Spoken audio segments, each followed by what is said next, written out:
ನಮಸ್ಕಾರ friends, orchid ಫ್ಯಾಷನ್ಸ್ಗೆ ಸ್ವಾಗತ. ಇವತ್ತು ಈ ಥರ ರಿಂಗ್ ಬೀಡ್ಸು ಮತ್ತು ಈ ಥರ ವೀಟ್ ಬೀಡ್ಸು, ಗೋಧಿ ಮಣಿ ಅಂತೀವಲ್ಲ, ಲೆಂತ್ ಬೀಡು, ಇದನ್ನ ಇಟ್ಕೊಂಡು ಒಂದು ಡಿಸೈನ್ ಮಾಡೋಣ. ನೋಡಿ, ಈ ಥರ ನಾನು ಸದ್ಯಕ್ಕೆ ಈ ಥರದ್ದು ಥ್ರೆಡ್ ತೊಗೊಂಡಿದ್ದೀನಿ. ಬಟ್ ನಾನು ಮಾಡಿರೋದೆಲ್ಲ ಸಿಲ್ಕ್ ಥ್ರೆಡ್ಡೇ. ತೋರಿಸ್ತೀನಿ ಕೊನೆಗೆ. ಈ ಥರ ನಾಟ್ ಹಾಕ್ಕೊಳ್ಳಿ. ಇದು ಈಸಿ ಆಗುತ್ತೆ ಅಂತ ನಾನು ನಿಮಗೆ ಈ ದಾರದೊಳಗೆ ತೋರಿಸ್ತಾ ಇದ್ದೀನಿ. ನೋಡಿ, ಈ ಥರ ನಾಟ್ ಹಾಕಿದ ಮೇಲೆ ರಿಂಗನ್ನು ತಿರುಗಿಸ್ಕೊಳ್ಳಿ. ಈ ಸಣ್ಣ ದಾರ ನಿಮ್ಗೆ ಲೆಫ್ಟಿಗೆ ಬರೋ ಹಾಗೆ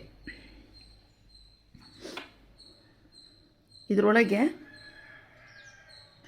ಕ್ರೋಶಾ ನೀಡಲ್ ಹಾಕಿಬಿಟ್ಟು ಈ ಥರ 2 ಚೈನ್ಸ್ ಹಾಕ್ಕೊಳ್ಳಿ. 2 ಚೈನ್ಸ್ ಹಾಕ್ಕೊಂಡು ನಾವು ಯೂಶ್ವಲಿ ಈ ಥರ ಡಬಲ್ ಕ್ರೋಶಾ ಮಾಡಿಬಿಡ್ತಿದ್ವಿ. ಸೊ ಈಗ ಡಿಸೈನ್ಗೋಸ್ಕರ ಕ್ರೋಶಾ ಮೇಲೆ ದಾರ ಹಿಂಗೆ ಇಟ್ಕೊಂಡು, ನೋಡಿ, ಕ್ರೋಶಾ ಒಳಗೆ ದಾರ ಇರಬೇಕು. ಮೇಲಿಂದ ಬೀಡ್ ಹಾಕ್ಕೊಳ್ಳಿ. ಬೀಡನ್ನ ಇಟ್ಕೊಂಡು ಒಂದು ಬೀಡ್ ಮುಂದೆ ಕ್ರೋಶಾ ಮೇಲೆ ದಾರ ಹಾಕ್ಕೊಂಡು ಈ ರಿಂಗ್ ಬೀಡ್ ಒಳಗೆ ಹೋಗಿ ಆ ದಾರಾನ ತೊಗೊಂಬನ್ನಿ. ದಾರ ತೊಗೊಂಬಂದು ನೋಡಿ, ಅದು 2 ದಾರನ ಪಾಸ್ ಆಗಬೇಕು. ಇಲ್ಲಿ 2 ದಾರನ ಪಾಸಾಗಿ ಫಸ್ಟ್ ಬೀಡು ಸ್ವಲ್ಪ ಪ್ರಾಬ್ಲಮ್ ಆಗುತ್ತೆ ನಿಮಗೆ. ಈ ಥರ ಇನ್ನೂ ಒಂದು ದಾರ ಬರಬೇಕು. ಇನ್ನೊಂದು ಸರಿ ತೋರಿಸ್ತೀನಿ. ಇದು ಒಂದು ನ್ಯಾಕಲ್ಲೇ ಮಾಡಬೇಕು. ಸ್ಟಾರ್ಟಿಂಗ್ ಮಾತ್ರ ಹೀಗೆ ದಾರ ತಗೊಂಡು ನೋಡಿ, 2 ದಾರದಲ್ಲಿ ಈ ಥರ ಬಂದು ಈ ದಾರನ ಇಲ್ಲಿ ಬೀಡಲ್ಲಿ ಎಳ್ಕೋಬೇಕು.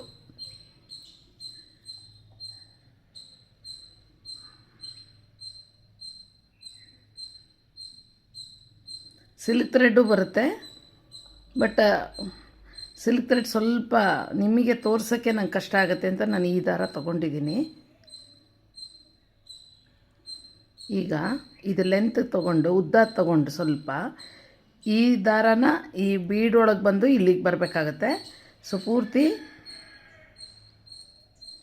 ಈ ಥರ ಪಾಸ್ ಮಾಡಿಕೊಡಿ. ಈಗ ನೀವು ಈ ಥರ ಈ ಉದ್ದ ಬೀಡನ್ನ ಲಾಕ್ ಮಾಡ್ಕೊಳ್ತಾನೂ ಹೋಗ್ಬೋದು. ಲಾಕ್ ಮಾಡಿ ಮತ್ತೆ ಇನ್ನೊಂದು ಮಣಿ ಹಾಕ್ಕೋಬೋದು. ಇಲ್ಲ, ಈ ಥರನೂ ಮಾಡ್ಕೋಬೋದು. ಈ ಥರ ಮಾಡಿದ್ರೆ ನಿಮಗೆ ದಾರ ಕಾಣಲ್ಲ, ಹಿಂದ್ಗಡೆ ದಾರ ಬರಲ್ಲ.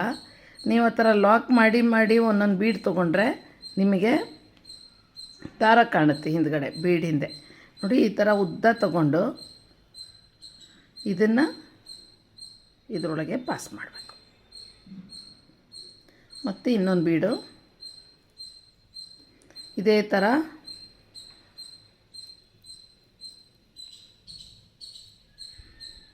ನೋಡಿ, ಇದು 2 ದಾರ ಬಂದ ಮೇಲೆ ಈ ದಾರನ ಕ್ರೋಶಾ ಹೆಲ್ಪಲ್ಲಿ ನಿಧಾನಕ್ಕೆ ಅದನ್ನು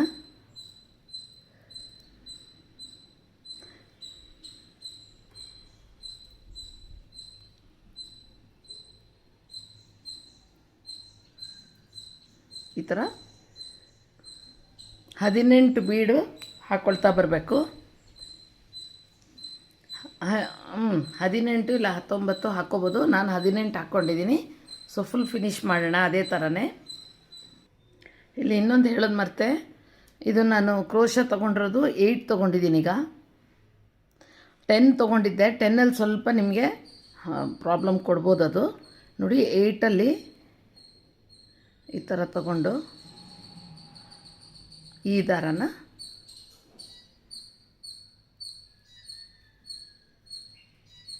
ಇದರೊಳಗೆ ಪಾಸ್ ಮಾಡಬೇಕು. ಸೊ ಇದೇ ಥರ ನೋಡಿ, ಹಿಂದೆನೂ ದಾರ ಬರಲ್ಲ. ಸಪೋಸ್ ದಾರ ಈ ಥರ ಲಾಕ್ ಮಾಡಿ ನೀವು ಪ್ರತಿಯೊಂದು ಬೀಡು ತೊಗೊಂಡ್ರೆ ಹಿಂದೆ ದಾರ ಕಾಣುತ್ತೆ. ಅದು ನಾನು ಇನ್ನೊಂದು ಡಿಸೈನ್ ತೋರಿಸ್ತೀನಿ ನಿಮಗೆ ನೆಕ್ಸ್ಟ್ ವಿಡಿಯೋ. ಇದಾದಮೇಲೆ ಇನ್ನೊಂದು ಡಿಸೈನು. ಸೊ ಅದಕ್ಕೆ ನೀವು ಅದರೊಳಗೆ ಆ ಥರ ಮಾಡಿದ್ರೆ ಹೆಂಗೆ ಕಾಣುತ್ತೆ ಅನ್ನೋದು ನಿಮಗೆ ತೋರಿಸ್ತೀನಿ. ಸೊ ಇದೇ ಥರ ಮಾಡ್ತಾ ಹೋಗೋಣ. ನೋಡಿ, ಇದಾದಮೇಲೆ ಇಲ್ಲಿ ಫಸ್ಟಲ್ಲಿ ಈ ಥರ ದಾರ ಬಂದಿರುತ್ತಲ್ಲ, ಇಲ್ಲಿಗೂ ನೀವು ಲಾಕ್ ಮಾಡ್ಕೋಬೋದು. ಇಲ್ಲ ಅಂದರೆ ಈ ದಾರ ಬಂದಿರುತ್ತೆ ನೋಡಿ, ನೀಟಾಗಿ ಈ ದಾರದೊಳಗೆ ನೀವು ಲಾಕ್ ಮಾಡ್ಕೋಬೋದು. ನಾನು ಇದೇ ದಾರದಲ್ಲಿ ಹಿಂಗೆ ಲಾಕ್ ಮಾಡ್ಕೋತೀನಿ. ಲಾಕ್ ಮಾಡಿಬಿಟ್ಟು ಒಂದು ಚೈನ್ ಹಾಕಿ ಕಟ್ ಮಾಡಿ ಇದನ್ನು ಅಂಟಿಸ್ಕೊಂಬಿಡೋಣ. ಫಸ್ಟು ಗಮ್ಮಲ್ಲಿ ಸೆಕೆಂಡ್ ಲೈನು ಎಲ್ಲನೂ ಸ್ಟಾರ್ಟ್ ಮಾಡಿ ನೀವು ಗಮ್ಮಲ್ಲಿ ಅಂಟಿಸ್ಕೊಂಡ್ಮೇಲೆ ಒಂದು ನಾಟ್ ಹಾಕಿ ಸೆಕೆಂಡ್ ಕಲರ್ ತೊಗೊಳ್ಳಿ. ಸೆಕೆಂಡ್ ಕಲರ್ ತೊಗೊಂಡು ಒಂದು ಲಾಕ್ ಮಾಡಿಬಿಟ್ಟು 2 ಚೈನ್ ಹಾಕಿ ಮತ್ತೆ ಅದೇ ಜಾಗದಲ್ಲೇ ಹೋಗಿ ತಿರ್ಗಾನು ಹಾಫ್ ಡಬಲ್ ಕ್ರೋಶ ಮಾಡ್ಕೊಳ್ಳಿ. 2 ಚೈನ್ ಹಾಕ್ಕೊಂಡಿದ್ದೀವಿ. ಇದು ಒಂದು ಸ್ವಲ್ಪ ದಾರ ಜಾಸ್ತಿ ಬಿಟ್ಕೊಳ್ಳಿ. ಅದನ್ನು ತಗೊಂಡು ಅದನ್ನು ಸೇರಿಸಿ ಹಾಫ್ ಡಬಲ್ ಕ್ರೋಶ ಅಂದರೆ 3 ದಾರ ಬರುತ್ತೆ. ಒಟ್ಟಿಗೆ ಒಂದೇ ಸರಿ 3 ದಾರದಿಂದನೂ ಹೊರಗಡೆಗೆ ಬರಬೇಕು.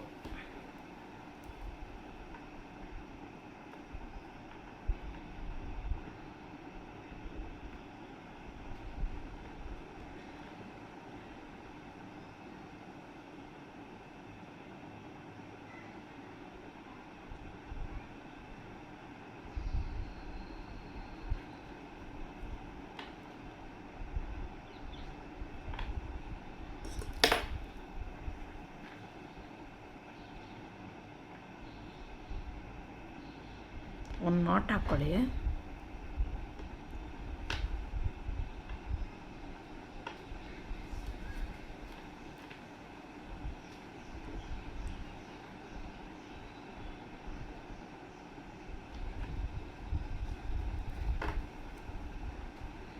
ಟೂ ಚೈನ್ ಹಾಕ್ಕೊಂಡು ನಾನು ಟೈಟಾಗಿ ಹಾಕ್ತಾಯಿದ್ದೀನಿ. ಸೊ ಹಾಗಾಗಿ ಸ್ವಲ್ಪ ಕಷ್ಟಪಡ್ತಾಯಿದ್ದೀನಿ. 3 ದಾರದಿಂದನೂ ಹೊರಗಡೆಗೆ ಬಂದು 3 ಚೈನ್ ಹಾಕಿ ನೋಡಿ, ಇಲ್ಲಿ ಫಸ್ಟ್ ಚೈನ್ ಹಾಕ್ಕೊಂಡಿರ್ತೀವಲ್ಲ, ಆ ಫಸ್ಟ್ ಚೈನಿಗೆ ಬಂದು ಈ ಥರ ಒಂದು ಲಾಕ್ ಮಾಡ್ಕೊಳ್ಳಿ. ಅರ್ಥ ಆಯ್ತಲ್ಲ?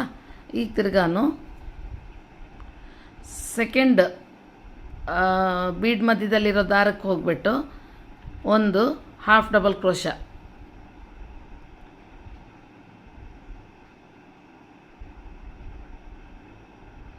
ಮತ್ತೆ ತಿರ್ಗಾನು ಇನ್ನೊಂದು ಅದೇ ಜಾಗದಲ್ಲೇ ಎರಡನೇದು ಹಾಫ್ ಡಬಲ್ ಕ್ರೋಶ ಮಾಡ್ಕೊಳ್ಳಿ. 2 ಕಂಬ ಬರಬೇಕಾಗತ್ತೆ.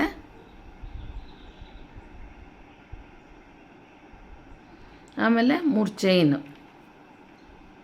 ಮತ್ತು ಇವಾಗ ಈ 2 ಕಂಬದ್ದು ಮಧ್ಯದಲ್ಲಿ ಜಾಗ ಇರುತ್ತೆ ನೋಡಿ, ಅಲ್ಲಿ ಹೋಗಿ ಒಂದು ಲಾಕ್ ಮಾಡ್ಕೋಬೇಕು.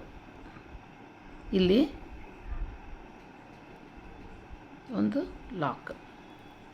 ಮತ್ತು ತಿರ್ಗಾನು ನೆಕ್ಸ್ಟ್ ಬೀಡಿಂದ ಬೀಡ್ ಮಧ್ಯದಲ್ಲಿ ಹೋಗಿ ಅದೇ ಥರ ಫುಲ್ಲು ಕಂಪ್ಲೀಟ್ ಮಾಡ್ಕೊಳ್ಳಿ.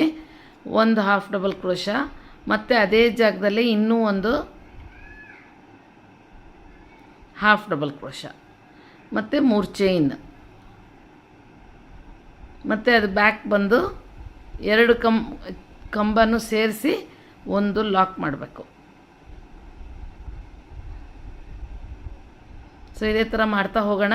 ಇದು ಬೇಕಿದ್ರೆ ಎಕ್ಸ್ಟ್ರಾ ಕಟ್ ಮಾಡ್ಕೋಬೋದು. ಇವಾಗ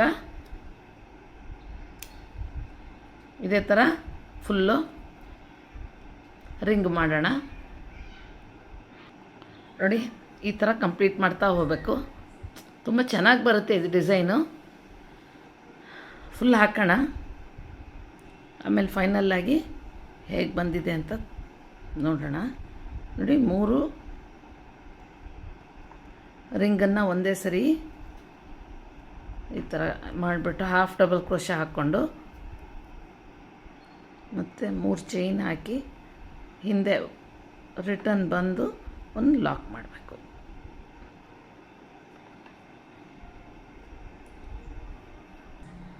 ಲಾಸ್ಟಲ್ಲಿ ಈ ಥರ ಒಂದು ಲಾಕ್ ಮಾಡಿಬಿಟ್ಟು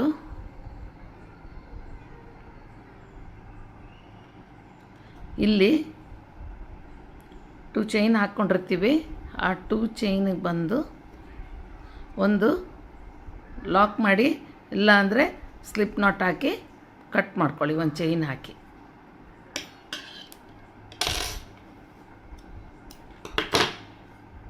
ಈ ಥರ ಇದನ್ನು ಗಮ್ಮಲ್ಲಿ ಅಂಟಿಸ್ಕೊಳ್ಳೋಣ. ಆಮೇಲೆ ಫೈನಲಾಗಿ ಹೇಗೆ ಬಂದಿದೆ ಅಂತ ನಿಮಗೆ ತೋರಿಸ್ತೀನಿ. ನೋಡಿ ಈ ಥರ ಮಾಡ್ಕೋಬೇಕು. ನನಗನ್ಸೋದು ಸ್ವಲ್ಪ ದೊಡ್ಡದು ಅನಿಸುತ್ತೆ ಇದು. ನೋಡಿ ಈ ಥರ ನೀವು ಸ್ಲ್ಯಾಂಟ್ ಡಿಸೈನ್ ಬರುತ್ತೆ ನೋಡಿ. ಸ್ಲ್ಯಾಂಟ್ ಡಿಸೈನು ಫಸ್ಟ್ ಹಾಕ್ಕೊಂಬಿಟ್ಟು ಅದರೊಳಗೆ ಈ ಥರ ಹಾಕ್ಕೊಂಬರ್ಬೇಕು. ಸೊ ಇದು ನಿಮಗೆ ಎಷ್ಟು ಗ್ಯಾಪ್ ಬೇಕು ಅಂತ ನೋಡಿಕೊಂಡು ಗ್ಯಾಪ್ ಕೊಡ್ಬೋದು, ಡಿಸ್ಟೆನ್ಸು. ಇಲ್ಲ ಹತ್ತಿರ ಬೇಕು ಅಂದರೆ ಹತ್ತಿರ ಕೊಡ್ಬೋದು.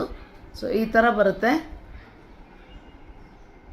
ಇದು ಬೇರೆ ಪ್ಯಾಟ್ರನ್ ಇದೆ. ಇದು ಬೇಕು ಅಂದರೆ ನೀವು ಕಮೆಂಟಲ್ಲಿ ಹಾಕಿ ನೆಕ್ಸ್ಟ್ ಹೇಳ್ಕೊಡ್ತೀನಿ. ಬಟ್ ಸೇಮ್ ಇದೇ ಥರನೇ ಬೀಡ್ ಹಾಕ್ಕೊಂಬಿಟ್ಟು ಆಮೇಲೆ ಇದು ಮಾಡಬೇಕು. ಸೊ ನನಗೆ ಇದು ಇಷ್ಟ ಆಯಿತು. ಚಿಕ್ಕದಾಗಿದೆ ಸ್ವಲ್ಪ, ಇದಕ್ಕಿಂತ ಇದು ಕಡಿಮೆ ಇದೆ ಚಿಕ್ಕದು.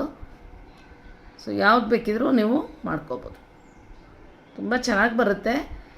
ಹೀಗೆ ನೀವು ಟೈಯೂ ಮಾಡ್ಕೋಬೋದು ಬೀಡ್ ಹಾಕ್ಕೊಂಬಿಟ್ಟು. ಮಧ್ಯದಲ್ಲಿ ನೀವು ಮಿರರ್ ಇಲ್ಲಾಂದರೆ ಕಾಸು, ಕುಂದನ್ನು ಏನಾನು ಅಂಟಿಸ್ಕೋಬೋದು. ಅದು ನಿಮಗೆ ಬಿಟ್ಟಿದ್ದು. ಇದು ನಿಮಗೆ ಸ್ಲ್ಯಾಂಟ್ ಡಿಸೈನ್ ಆದರೆ ಇಷ್ಟು ಕೆಳಗೆ ಬರುತ್ತೆ ಎಲ್ಲವೂ. ಹಾಗೆ ಜಾಯಿನ್ ಮಾಡ್ಕೊಂಡು ಹೋಗ್ಬೋದು ಸ್ಲ್ಯಾಂಟ್ ಡಿಸೈನಲ್ಲಿ. ಬೇಡ ಅಂದರೆ ಈ ಥರ ಹತ್ತಿರ ಮಾಡ್ಕೋಬೋದು. ಸೊ ಇಷ್ಟ ಆಗಿದ್ದರೆ ಒಂದು ಲೈಕ್ ಕೊಡಿ. ಹೊಸಬ್ರಾಗಿದ್ದರೆ ಇನ್ನೂ ಸಬ್ಸ್ಕ್ರೈಬ್ ಮಾಡ್ಕೊಂಡಿಲ್ಲ ಅಂದರೆ ಸಬ್ಸ್ಕ್ರೈಬ್ ಮಾಡ್ಕೊಳ್ಳಿ. ಸೊ ನೆಕ್ಸ್ಟ್ ಇನ್ನೂ ಹೊಸ ಡಿಸೈನ್ಸು ಹೇಳ್ಕೊಡ್ತೀನಿ. ಅಲ್ಲಿವರೆಗೂ ಎಲ್ಲರಿಗೂ ಬಾಯ್.